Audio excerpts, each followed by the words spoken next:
Buenos días, yo soy Muriel Bowser, soy alcaldesa de Washington, D.C. Estoy dando una actualización a los residentes del distrito sobre la respuesta del distrito ante la COVID-19. Estoy el día de hoy con la doctora Laquandra Nesbitt, la directora del Departamento de Salud del D.C., Jackie Bowens, presidenta y directora general de la Asociación de Hospitales del Distrito de Columbia, y con Veronica Sharp, la presidenta de la Asociación Sanitaria del Distrito de Columbia. El día de hoy seguiremos enfocados en las vacunas.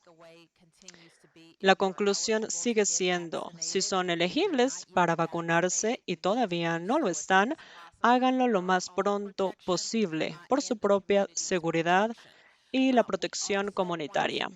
También queremos seguir recordándoles a todos que si necesitan hacerse una prueba porque estuvieron expuestos, háganse una prueba. Proporcionamos kits caseros en distintos lugares a lo largo del Distrito de Columbia para que vayan a recoger y dejar los resultados. Son pruebas caseras gratuitas y fáciles de usar. El conocer el estatus es esencial para detener la infección del virus. Aquí vamos a regresar un segundo. Son las bibliotecas. Son las 16 bibliotecas en las 8 circunscripciones.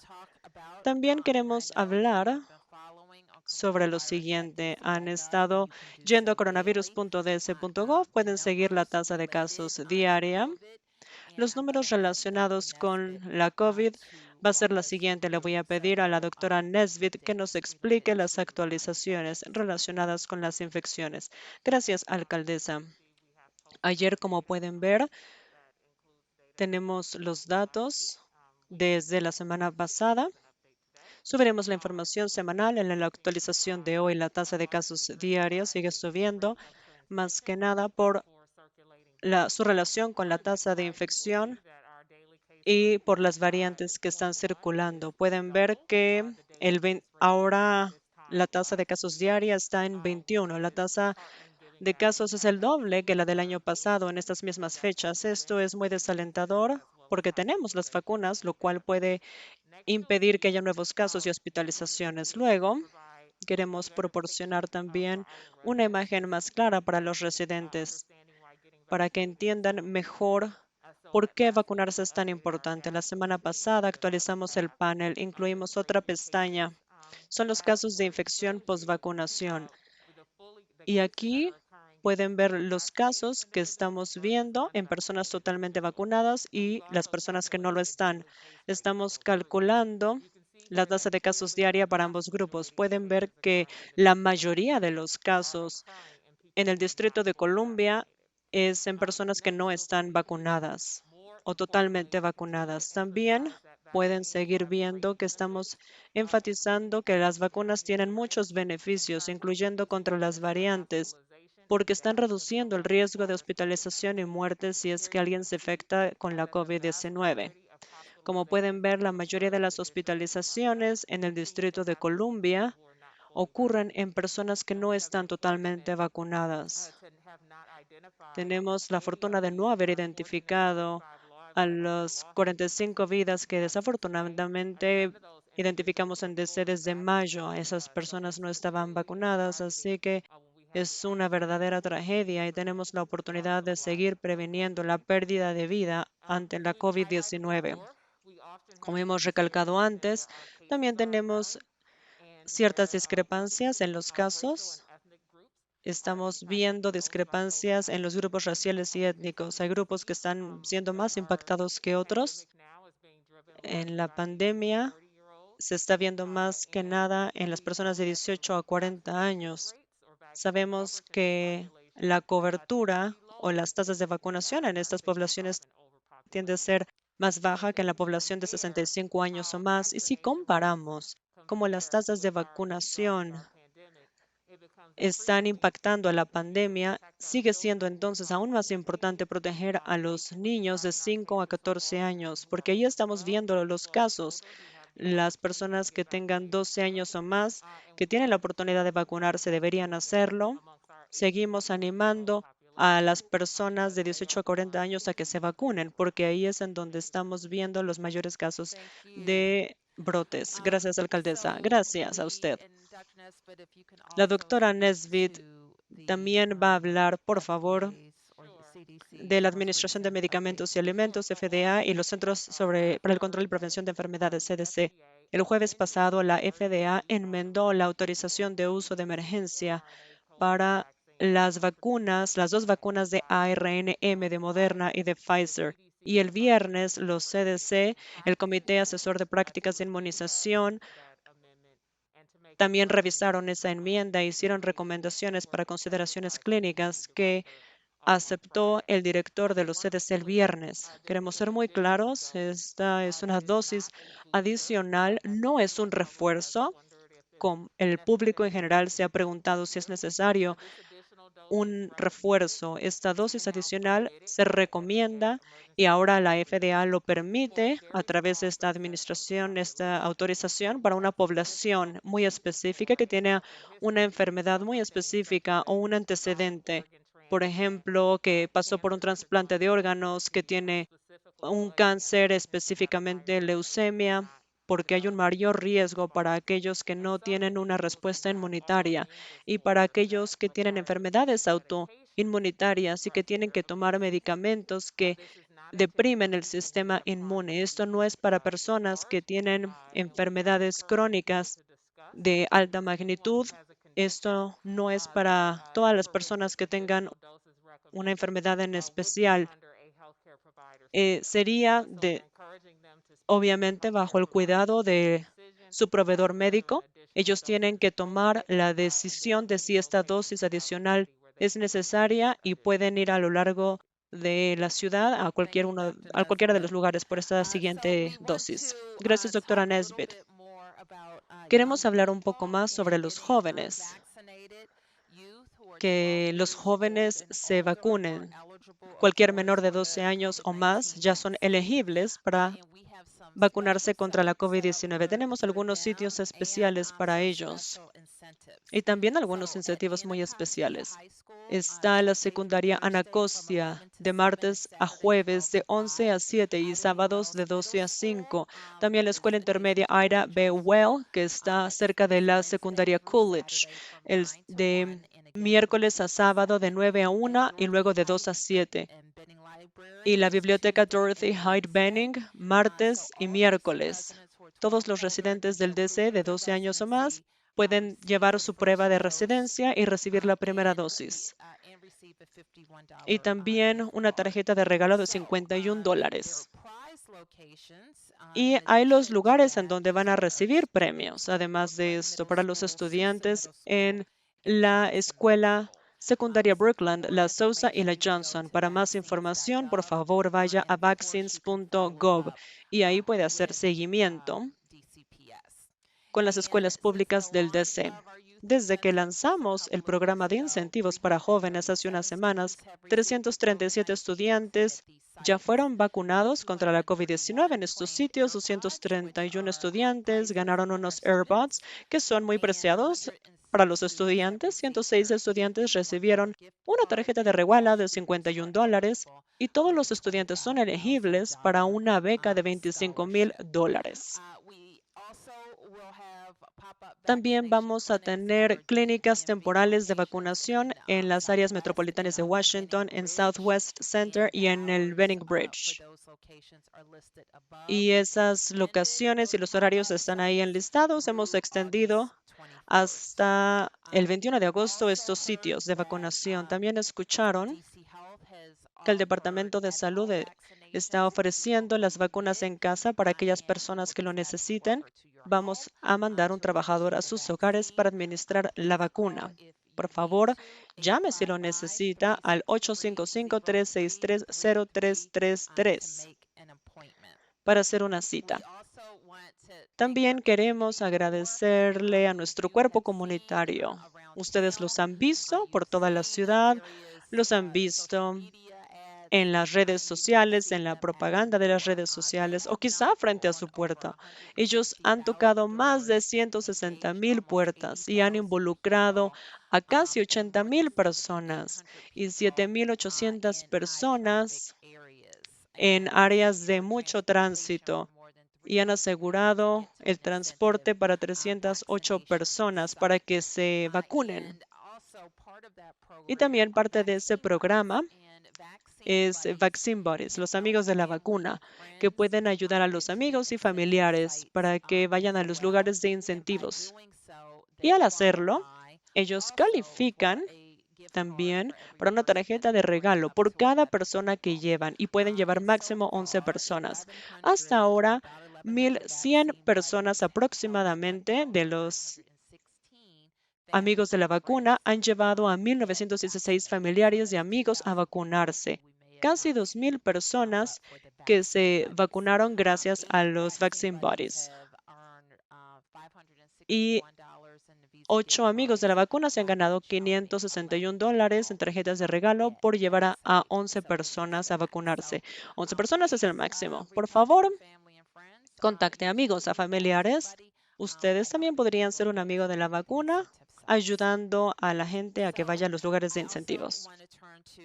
También quiero cederle la palabra a la doctora Nesbitt para que hable sobre otro aspecto muy importante para que la gente de nuestro sistema de salud se vacune. Gracias, alcaldesa. La semana pasada tuvimos la oportunidad de presentarnos frente al público y hablar sobre los requisitos para los empleados internos, contratistas, beneficiarios, etcétera, del Distrito de Columbia para que se vacunaran. El día de hoy estamos anunciando el requisito de la vacunación para los trabajadores sanitarios. Para el 30 de septiembre del año en curso, todos los trabajadores sanitarios en el Distrito de Columbia deben tener por lo menos una dosis de 2 dosis o la unidosis de Johnson Johnson. Este requisito aplica para todos los profesionales de la salud certificados, registrados o con licencia. Hay más de 70 en el Distrito de Columbia. Todos los servicios de emergencias médicas, paramédicos, técnicos, etcétera, además del cuerpo de bomberos y el servicio de emergencias médicas. Hay aproximadamente 12 y servicios de ambulancias en el Distrito de Columbia para que esto capture a esta población, que son los primeros en servir a las personas cuando necesitan recibir servicios de urgencia. Y todos los trabajadores sanitarios que no tienen licencia en el distrito. Sabemos que hay muchos individuos que trabajan para apoyar a nuestro sistema sanitario que no tienen licencia. Son personas que están en hospitales, en las clínicas, limpiando, proporcionando comida, otros servicios de dieta, incluso aquellos que asisten en casas hogar o que ofrecen algún tipo de asistencia que no requiere una licencia. Es un requisito bastante robusto, es necesario para que nosotros estemos creando entornos saludables en los entornos en los que estamos trabajando, en donde están recibiendo un servicio de salud para evitar que se siga transmitiendo la COVID-19 y prevenir potenciales brotes en estos entornos.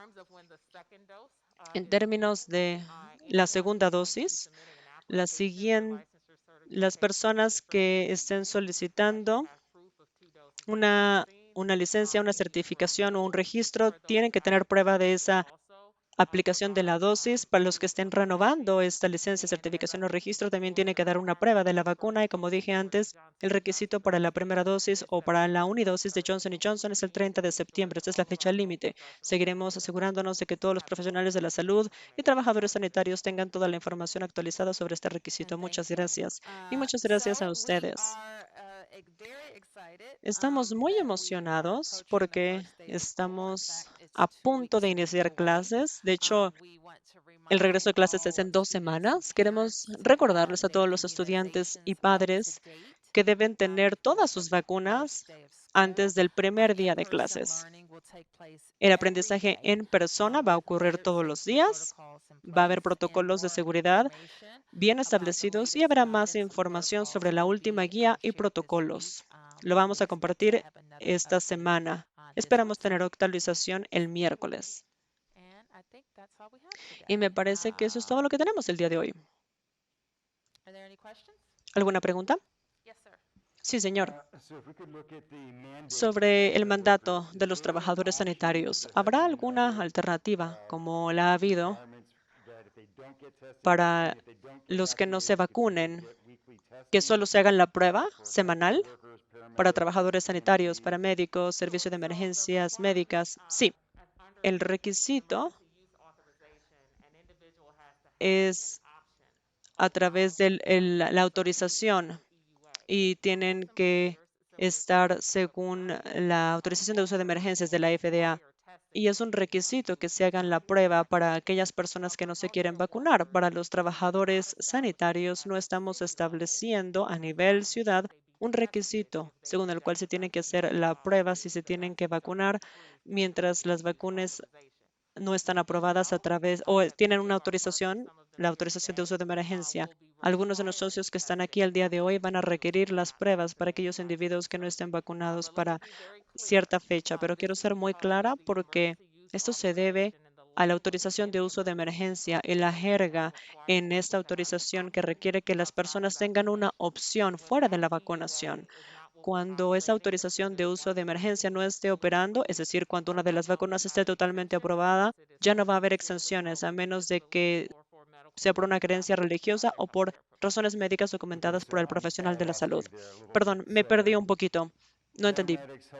¿Los paramédicos, los trabajadores sanitarios van o no tener esta opción?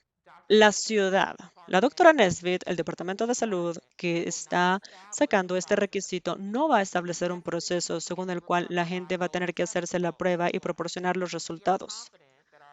Tenemos la seguridad de que nuestros socios de salud, algunos de los cuales están aquí el día de hoy, van a crear una capa adicional de seguridad para los pacientes que requieran las pruebas y que van a seguir supervisando. Muchos de ustedes saben que el personal de las casas hogar, de hospitales, etcétera, se han estado haciendo pruebas semanales ya por varios meses y seguirán continuando con esas prácticas para todos los empleados que no se estén vacunando para el 30 de septiembre, una vez que la vacuna esté totalmente aprobada, lo cual podría ocurrir antes del 30 de septiembre, el gobierno ya no va a ofrecer una exención, excepto por razones médicas o religiosas o médicas. Y para los empleados públicos que van a ser impactados, los paramédicos y los técnicos médicos de emergencias, ¿qué va a pasar? Muy buena pregunta. Paramédicos y técnicos médicos de emergencias están cubiertos, así como otros empleados públicos,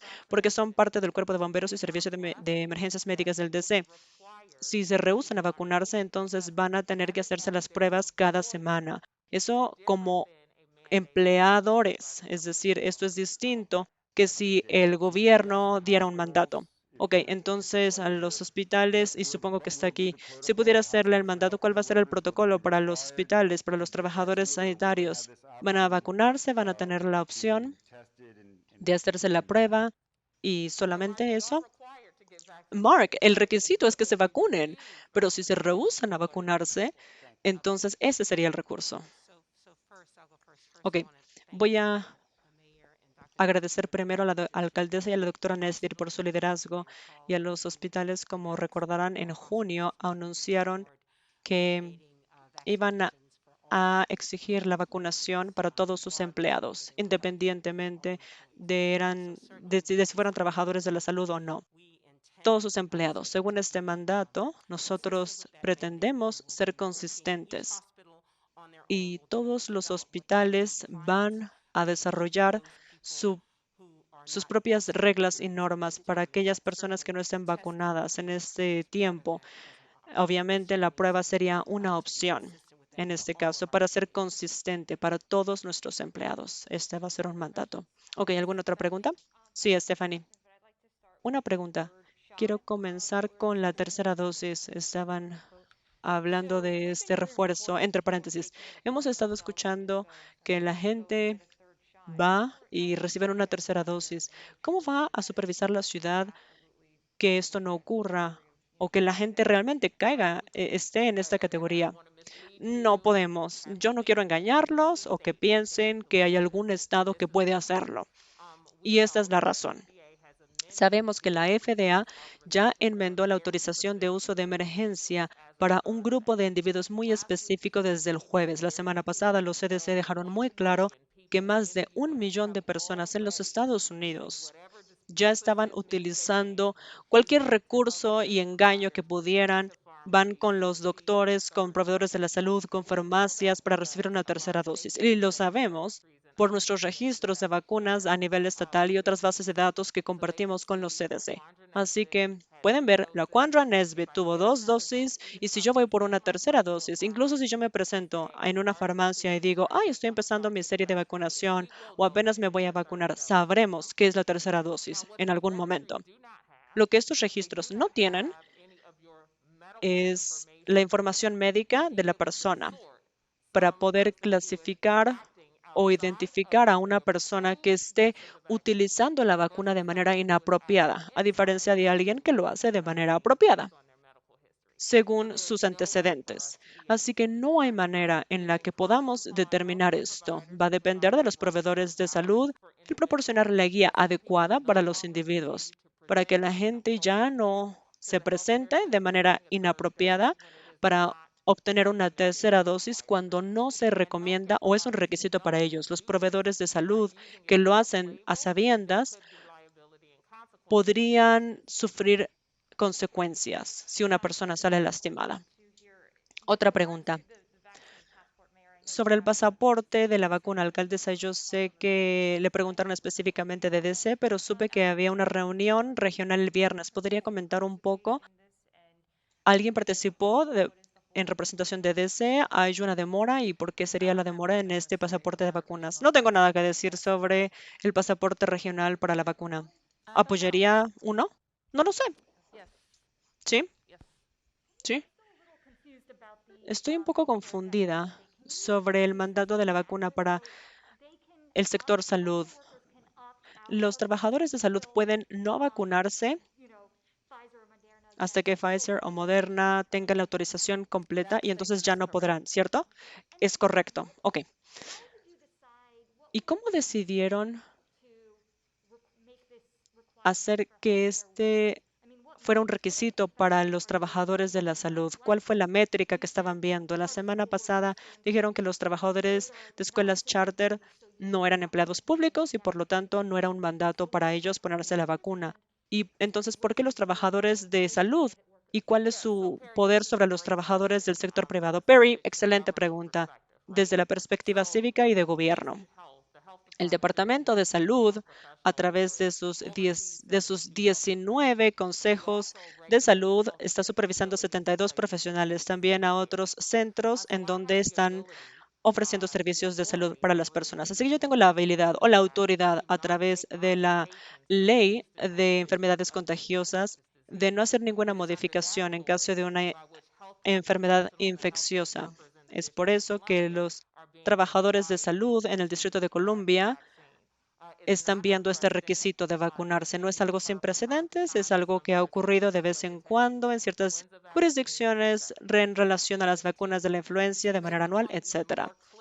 Para que este punto sea aún más claro, sabemos que los trabajadores de salud tienen el contacto directo más importante con los individuos, por lo tanto, el riesgo de transmisión es más alto si las personas no están utilizando el equipo de protección personal adecuado. Y lo que sucedió el año pasado, además, en la cumbre de la pandemia, cuando los trabajadores de salud mismos estaban sucumbiendo a la infección, es porque no tenían las protecciones de la vacuna. También hay otros vectores o brotes que podrían ocurrir en los centros de salud en donde las personas están viviendo, en los centros de largo plazo, en hospitales en donde la gente se queda más de 14 días.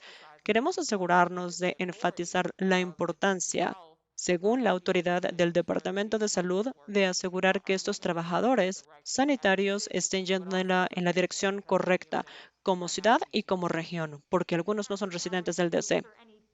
Tiene el poder de que el empleador del sector privado pueda hacer esto. Ok, hay leyes que gobiernan ciertas situaciones para las cuales no tengo autoridad. Puedo el día de hoy decir que un conductor, que un taxista o conductor de estas aplicaciones se vacune. La autoridad no es tan clara en el caso de ellos, pero en este caso sí lo es, sí tengo la autoridad. Claro, y para contestar tu pregunta sobre nuestro proceso de toma de decisión, hay cosas que son legales y que son prácticas, y todas las consideraciones que tomamos en cuenta también toman en cuenta el contexto. Adelante, tengo una pregunta. Sí, ¿yo? Una pregunta para la doctora Nesbitt. Dos, si no le importa. ¿Qué piensa sobre un pasaporte de vacuna regional? ¿Cree que ayudaría en este esfuerzo? No lo pienso. No pienso que ayudaría. Hablaré de esto la semana pasada. Ninguna compañía ha desarrollado este pasaporte. No sé si el gobierno debería seguir invirtiendo en tecnología en una solución que es de corto plazo. No sabemos si va a ser de largo plazo. Esto es muy debatible. Ninguna compañía tiene la habilidad de validar este pasaporte de tal manera que no comprometa la privacidad o la información de salud de las personas. Ninguna compañía está validando que una persona esté vacunada. Así que hay un riesgo a la hora de establecer un pasaporte que no va a haber precisión, no van a validar el estatus de vacunación de las personas y la gente podría creer que está operando en un lugar totalmente vacunado y no es así, porque la gente puede engañar estas aplicaciones y sistemas. Lo que pienso que es más apropiado es la estrategia que tenemos el día de hoy. La gente tiene la autoridad, los empleadores tienen la autoridad, según la orden de la alcaldesa, de requerir a sus empleados en el Distrito de Columbia a que se vacunen. Esto es muy sencillo y muy fácil desde mi punto de vista. Mientras más empleados hagan esto, mm, más incrementará la tasa de vacunación en el distrito y en la región. Y haciendo seguimiento a eso, la información sobre las personas no vacunadas, a diferencia de las personas vacunadas y los casos de la COVID, la ciudad va a empezar a tomar en cuenta las enfermedades subyacentes. Y en cuanto a las personas no vacunadas, estamos tomando en cuenta a las personas que solamente tienen una dosis o que meses después se pusieron una segunda dosis. ¿Podrías repetir la última parte de tu pregunta? Sí, la gráfica. No, eso me quedó claro. La última parte de tu pregunta dijiste algo sobre la gente que solo tenía una dosis y que luego iban por una segunda dosis. Sí, claro, para las personas que no están totalmente vacunadas, digamos que solamente tienen una dosis y luego van por la segunda dosis por cualquier razón, es seguro hacerlo.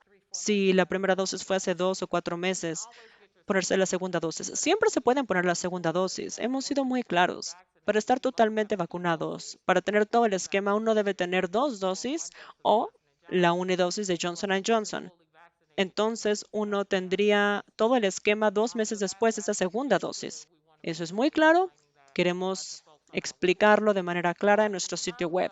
Ahora, en cuanto a un perfil demográfico, pueden ver aquí en la diapositiva, es una imagen, pero si van a coronavirus.dc.gov, verán más información sobre la demografía de las infecciones post-vacunación. Vayan a esa parte del portal. Déjame terminar.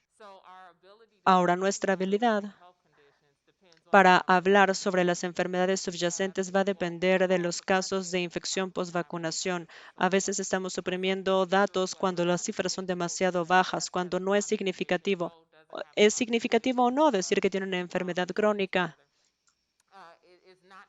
A veces es un proceso que no necesariamente va a ser tan intuitivo. Hay enfermedades crónicas que tiene la gente por las cuales va a haber un riesgo de una enfermedad y que no está documentado, o que hay un riesgo de hospitalización y eso no se documenta.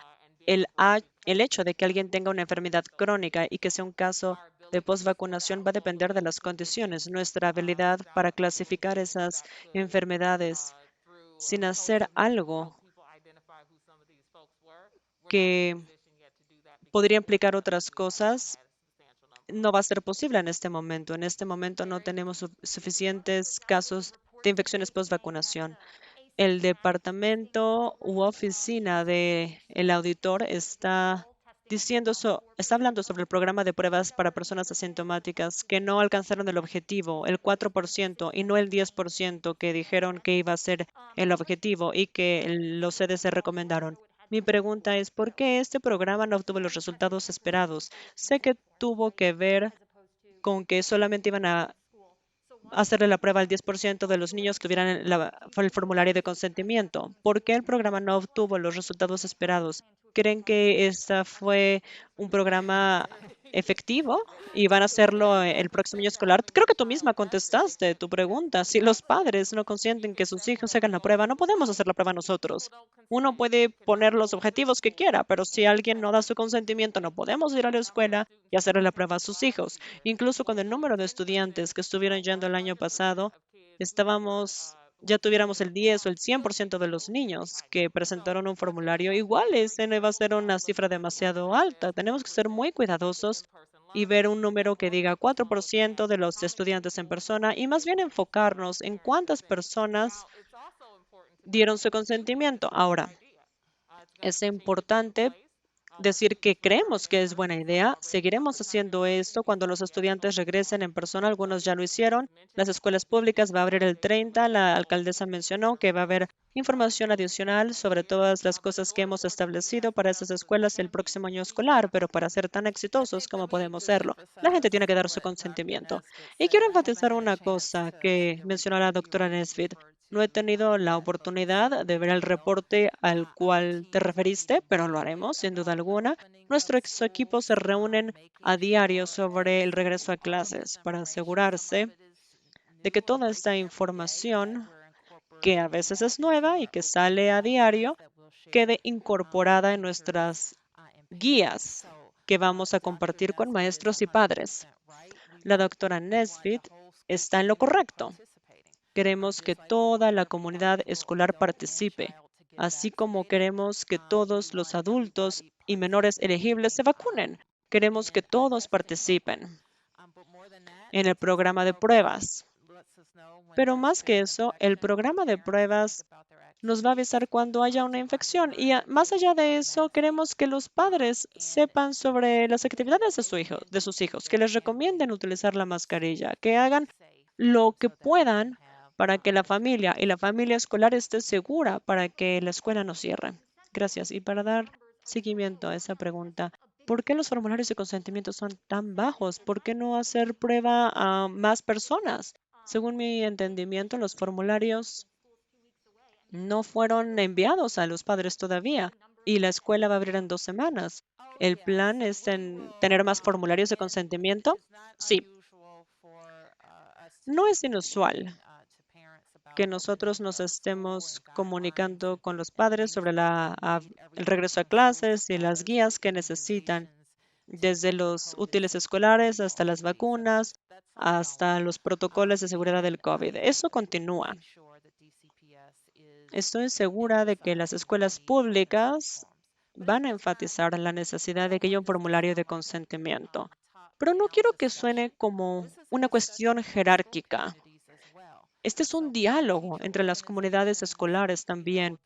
Es algo que compete a las organizaciones de padres y maestros, los padres y las madres que trabajan en las aulas, todos participan y dialogan sobre las aulas, sobre las actividades extracurriculares, sobre las actividades deportivas y cómo hacer esto de manera segura.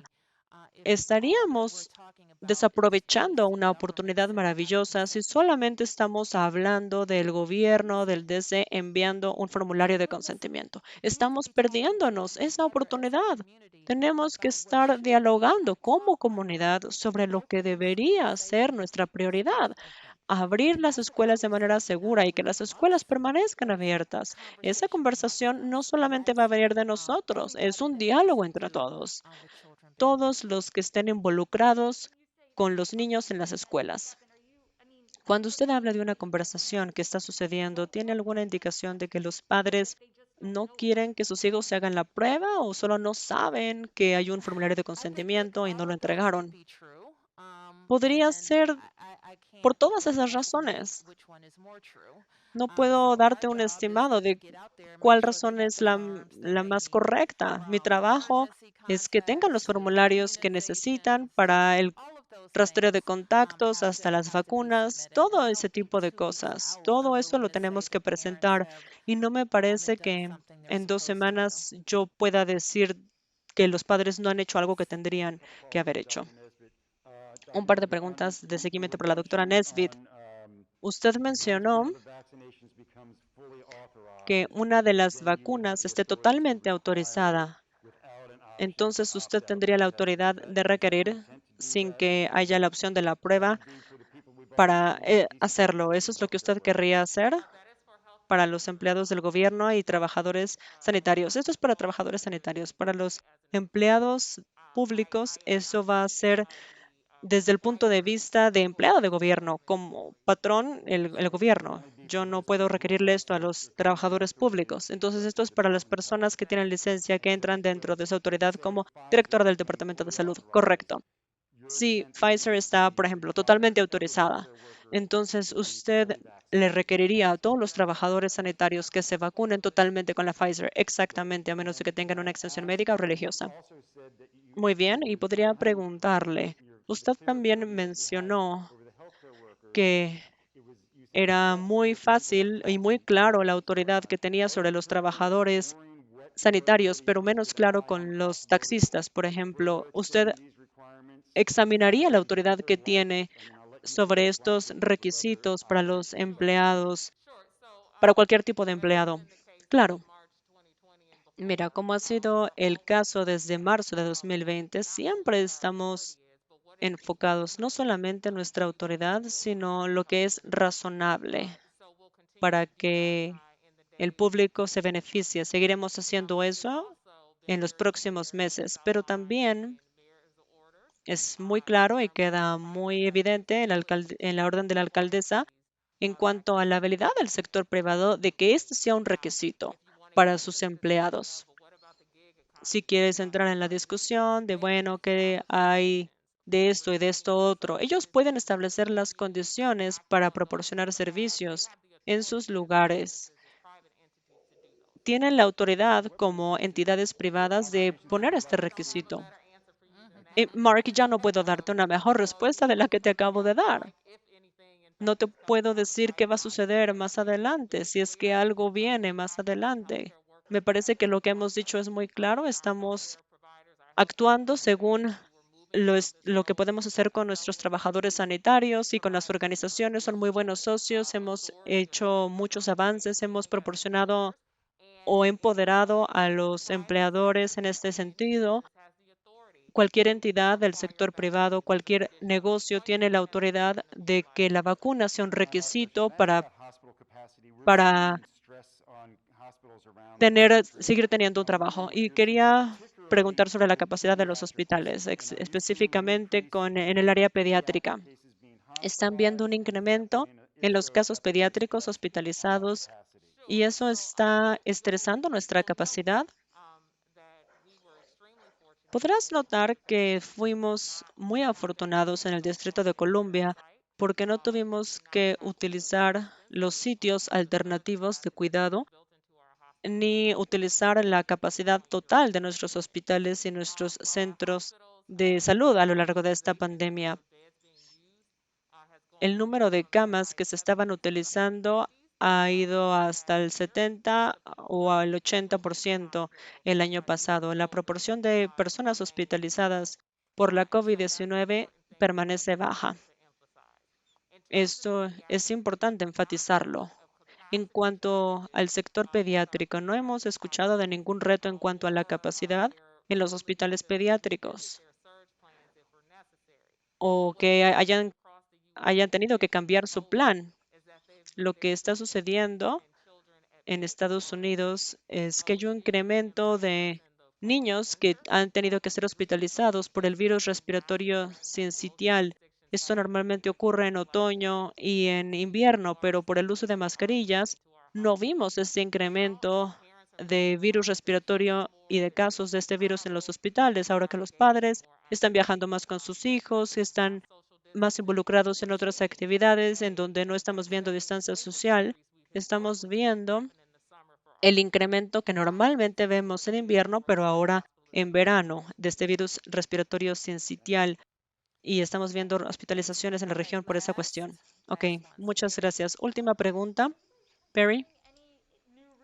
¿Están considerando alguna restricción nueva en interiores ahora que estamos viendo estos casos incrementando como lo hemos visto?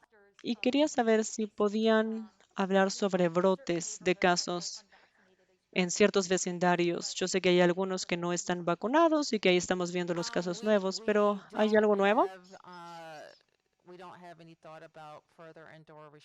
No hemos pensado imponer más restricciones en interiores en este momento. En este momento estamos comprometidos con el mandato de mascarilla para detener las infecciones en interiores. Y sobre los brotes, ¿quieres hablar de tu experiencia con eso? Sí, nuestros datos de brotes, puedes verlos en nuestro portal, indica que no hemos visto brotes en un sector particular en el Distrito de Columbia relacionado con algún tipo de empleador. También recomendamos a la gente, queremos que sepan que los lugares en donde estamos viendo más casos de manera geográfica también se alinean con los lugares en donde la tasa de vacunación es bastante baja. Entonces, los datos acumulativos en donde estamos viendo casos de COVID-19 son las mismas áreas en donde hay una tasa de vacunación baja. Sí, señora. Sé que había una discusión sobre la distancia social en las escuelas, pero para los padres que estuvieran preocupados de que los niños se quitaran la mascarilla y comieran y se reunieran con otros, ¿cuál es la distancia de seguridad que van a mencionar? Sí, por favor, ténganos paciencia. Vamos a hablar sobre las líneas para las escuelas el miércoles. Y puedo hacer una pregunta de seguimiento sobre el panel. El distrito va a identificar a las escuelas. Sé que tienen identificados a los empleados de las escuelas públicas, pero ¿identificarán a todas las escuelas involucradas? ¿Qué información le daría a los padres que tienen hijos en escuelas charter y están preocupados? Hay por lo menos una escuela charter que ha estado enviando correos electrónicos a distintos campus confirmando casos positivos en sus campus. ¿Qué les diría a esos padres que preguntan cuándo hará algo el Departamento de Salud? Ok, el año pasado tuvimos un sistema que incluía todas las escuelas públicas y charter. La doctora Nesbitt lo recordará mejor que yo. ¿Qué fue exactamente lo que reportamos por las escuelas? Sí, en nuestro panel de brotes está la pestaña de escuelas de kinder a duodécimo y puedes ver la cantidad de casos que están ocurriendo en las escuelas públicas, charter y privadas.